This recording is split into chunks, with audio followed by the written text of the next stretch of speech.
വീട്ടിലുള്ള ചായപാത്രം എടുക്കുക, കുറച്ച് ഓയിൽ ഒഴിച്ച് കൊടുക്കുക, നന്നായിട്ട് കൈവച്ചിട്ട് ഇതുപോലെ ഒന്ന് സ്പ്രെഡ് ചെയ്ത് കൊടുക്കുക, മാറ്റി വെക്കുക. 2 തണുപ്പില്ലാത്ത മുട്ട എടുക്കുക, അത് നമുക്കൊരു ബൗളിലേക്ക് പൊട്ടിച്ചൊഴിച്ച് കൊടുക്കുക. ഇനി നമുക്ക് ഇൻസ്റ്റന്റ് കോഫി പൗഡർ എടുക്കുക, അതിലേക്ക് 2 ടേബിൾ സ്പൂൺ അളവിൽ ഇൻസ്റ്റന്റ് കോഫി പൗഡർ ചേർത്ത് കൊടുക്കുക, 1/4 ടീസ്പൂൺ സോഡാപ്പൊടി ചേർത്ത് നന്നായിട്ട് മിക്സ് ചെയ്തെടുക്കുക. ഇനി നമുക്ക് ഇതിലേക്ക് ചേർക്കാൻ വേണ്ടിയിട്ടുള്ളത് വെള്ളമാണ്, സാധാരണ വെള്ളം 1/2 ഗ്ലാസ് അളവിൽ ഒഴിച്ച് കൊടുക്കുക. ഇനി നമുക്ക് 1 ടീസ്പൂൺ വാനില എസൻസ് ഒഴിച്ച് കൊടുക്കുക, നന്നായിട്ട് മിക്സ് ചെയ്യുക. ഇനി നമുക്ക് അതേ ഗ്ലാസ്സിന് 3/4 ഗ്ലാസ് പഞ്ചസാര ഇട്ട് കൊടുക്കുക, നന്നായിട്ട് മിക്സ് ചെയ്തെടുക്കുക. അതേ ഗ്ലാസ്സിന് 1/4 ഗ്ലാസ് അളവിൽ സൺഫ്ലവർ ഓയിൽ എടുക്കുക, മിക്സ് ചെയ്യുക. അതേ ഗ്ലാസ്സിന് നിങ്ങൾക്ക് ഗോതമ്പ് പൊടി എടുക്കാം, അത് നമുക്ക് ചപ്പാത്തിയുടെ മാവിന് വീട്ടിലേക്കുള്ള മാവ് മതി കേട്ടോ. അതൊരു 1/4 ഗ്ലാസ് അളവിൽ ചേർത്ത് കൊടുക്കുക. പറയുന്ന ഇൻഗ്രീഡിയൻസ് ഒക്കെ കറക്റ്റ് ആയിട്ട് എടുക്കുക. ഇതിലേക്ക് 3 ടേബിൾ സ്പൂൺ പാൽപ്പൊടി കൂടി ചേർത്ത് കൊടുക്കുക. കട്ട ഉണ്ടായിരുന്നു ചെറുതായിട്ട്, അതുകൊണ്ട് ഞാൻ പൊടിച്ച് ഇതിലേക്ക് ഒന്ന് അരിച്ചിട്ട് കൊടുത്തിട്ടുണ്ട്.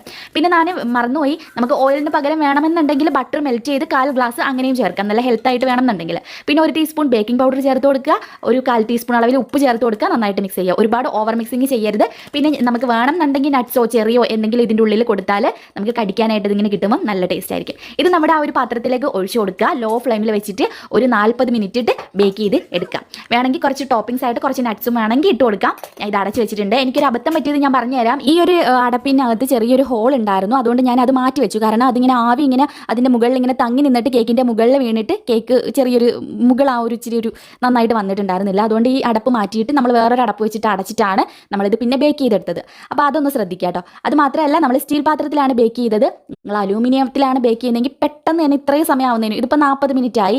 അതിന് മുന്നേ തന്നെ നിങ്ങൾക്ക് ബേക്കായിട്ട് കിട്ടും. ഞാൻ പറഞ്ഞില്ലേ, നമ്മുടെ ആ ഒരു അടപ്പിൻ്റെ പ്രശ്നം കൊണ്ട് നമ്മുടെ കേക്കിൻ്റെ ടോപ്പിൽ ഇതുപോലെ ഇങ്ങനെ വെള്ളം വീണിട്ടാണ് അങ്ങനെ ആയിപ്പോയത്. നല്ല റൗണ്ട് ഷേപ്പിൽ വരേണ്ടതായിരുന്നു.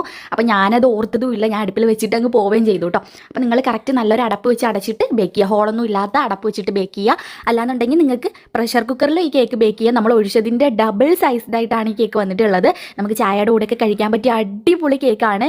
ശരിക്കും ഓവറായിട്ടുള്ള ആ ഒരു കോഫിയുടെ ഫ്ലേവറും ഇതിനകത്തില്ല കേട്ടോ. അടിപൊളി ടേസ്റ്റുള്ള നല്ല ഗോതമ്പ് പൊടി വെച്ചിട്ടുള്ള നല്ലൊരു കേക്കാണ്. ട്രൈ ചെയ്ത് നോക്കിയിട്ട് നിങ്ങളുടെ ഫീഡ്ബാക്ക് അറിയിക്കുക. 4 മണിക്കൊക്കെ നമുക്ക് ചായയുടെ കൂടെ കഴിക്കാൻ പറ്റിയ അടിപൊളി ഒരു കേക്കാണ് കേട്ടോ. അപ്പോൾ അടുത്തൊരു റെസിപ്പി ആയിട്ട് അടുത്ത ദിവസം കാണാം. ഇഷ്ടമായെങ്കിൽ എന്തായാലും വീഡിയോയ്ക്ക് ഒന്ന് ലൈക്ക് ചെയ്യും, വീഡിയോ ഒന്ന് ഷെയർ ചെയ്യുകയും ചെയ്യും.